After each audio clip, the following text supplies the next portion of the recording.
I was shackled was when I was 4 months pregnant. I was at Orange County Correctional Facility and I was going to court and they were shackling me and they was making the shackles around my waist very, very tight. And I kept thinking to myself, like, how could they make it so tight? Like, how would I have room to breathe?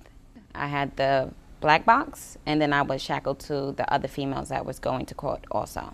So I had ankle shackles on too, so it was very hard because I have long legs, so I have to take shorter steps because my strides are usually longer than people that are shorter than me. So it was constantly hard because if I move wrong, I will fall, and I was constantly falling, and I was pregnant.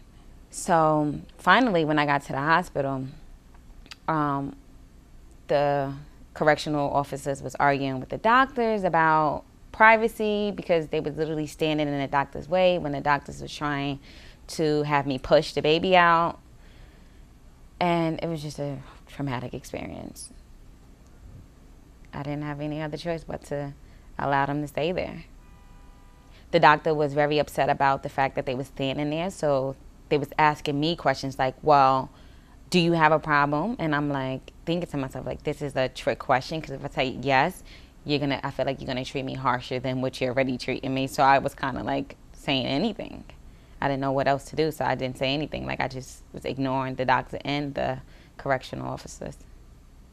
But I remember for the first visit for my child to go see the doctor, they had me shackled, handcuffed, black box, and I had to carry my daughter in her car seat with the base on it.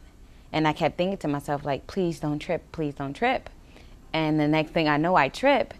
I dropped the car seat, and the shackles was cutting into the back of my ankle. And all I could think was this, I knew this was gonna happen, and how can anybody allow something to happen like this? Like, I know I made a mistake, but this is a totally different punishment that nobody deserves.